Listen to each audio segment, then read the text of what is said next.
ਪਾਕਿਸਤਾਨ 'ਚ ਪੰਜਾਬੀ ਕੌਮਪ੍ਰਸਤਾਂ ਦੇ ਸਭ ਤੋਂ ਵੱਡੇ ਨੈਟਵਰਕ ਪੰਜਾਬੀ ਨੈਸ਼ਨਲਿਸਟ ਫੋਰਮ ਵੱਲੋਂ ਜੀ ਆਇਆਂ ਨੂੰ।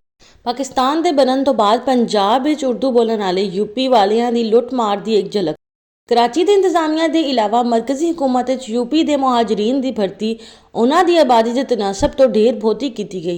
कई महकमियां तो इन्होंने मुहाजरीन की मुकम्मल इजारादारी हो गई। मुल्क के किसी दूसरे सूबे के गैर अहल जुबान उम्मीदवारों के लिए इन्होंने महकमियां के दरवाजे तकरीबन बंद कर दिए गए। फिर जिस वेले अगस्त 1939 वजीर आजम लियाकत अली खान ने मरकजी मुलाजमत उन्होंने मुसलमानों के लिए भी 15% कोटा मुकर्रर कर दिता जिहड़े हजे हिंदुस्तान विच ही सी। इस वेले यूपी के खिलाफ प्रोपेगेंडे वावा वधा देखने नूं मिलिया। पंजाब के दरमियाने तबके के लोगों नूं पक हो गया सी कि लियाकत अली खान हकीकत च यूपी के मुहाजिरां नूं हर किस्म की नाजायज़ मराद देवन की पॉलिसी उत्ते अमल कर रहा है ते वह पाकिस्तान के सारे वसनीकां नूं एक नज़र नाल नहीं वेखदा। लियाकत अली खान के इस मुजरमाना फेल का वखला पंजाब च मतरूका जायदादां दी अलाटमेंटां के सिलसिले च भी वेखण नूं मिलिया जिहदे करके बहुत सारे अहल जुबान नूं पंजाब च जमीनां फैक्ट्रियां सिनेमाघर वगैरह अलाट कर दिते गए जिन्हां दी मुस्तकिल रिहाइश कराची हैदराबाद च जिन्हां बेशुमार लोगों ने अलाटमेंट लई दरख्वास्तां दित्तियां सी उन्हां नूं बुलाया तक नहीं गया। पंजाब के वड्डे वड्डे शहरां ते कराची दियां कीमती जायदादां नवाबजादियां ते उन्हां दियां रिश्तेदारां नूं अलाट कर दित्तियां गईयां।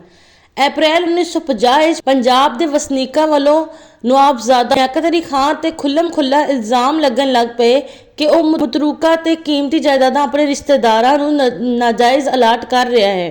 नवाए वक्त की खबर यह सी कि बहालियात बोर्ड का जिहड़ा अजलास मार्च 1950 नूं mister Khalili director general supply and development की जेरे सदारत होया सी।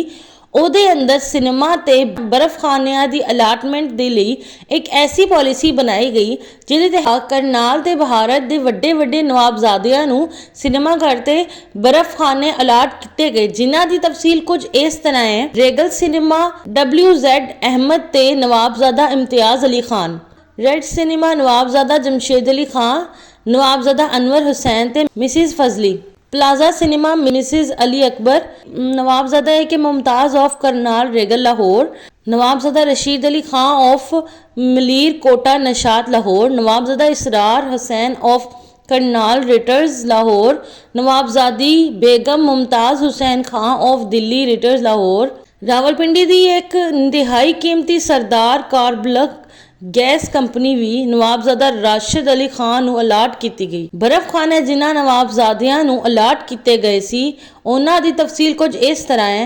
नवाबजादा एहसान अली खान ऑफ मलीर कोटा लाहौर छावनी, नवाबजादा सदाकत अली खान ऑफ करनाल लाहौर, नवाबजादा फयाज अली खान ऑफ ज़िला कंजपुरा लाहौर, नवाबजादा विलायत Ali Khan of Karnal Sheikhupura, Nawabzada Mohammad Izhar beg of Karnal Multan. मजीद में यह है कि पंजाब विच मुतयन यूपी के सरकर्दा अफसरान ने गैर रस्मी सतह पर अपनी एक एसोसीएशन भी बना ली सी जिसका मकसद सी कि पंजाब विच यूपी के छोटे वड्डे मुलाजमां के मफादात ते हकूक का तहफ़ुज़ किया जाए। यूपी के मुहाजिरां नूं चंगी तो चंगी ते बहुते तो बहुतियां मतरूका जायदादां अलाट कीतियां जान। यूपी के मुहाजिरां ते मुशरिकी पंजाब के अनबाला डिवीजन के अहले जुबान मुहाजिरां नूं लाहौर शहर के अलावा मुल्तान, मंटगमरी, जंग, सरगोदा ते मियांवाली के जिलियां इस तरह बात किया जाए कि अहले जुबान सियासी लीडरां दे लई पंजाब विच महफूज हलका ते इंतखाब बन जान। इस एसोसीएशन का रूए रवान यूपी का एक retired PCS officer Syed Ahmad Ali सी जिस नूं गवर्नर मोदी के अहद विच होम सैकटरी के कलीदी अहदे ते फाइज कर दिता गया सी। इस दे सरकर्दा ते सरगर्म मैंबरान विच अख्तर हुसैन, जफर उल हसन, IU खान, सैयद सईद जाफरी वगैरह भी शामिल सन।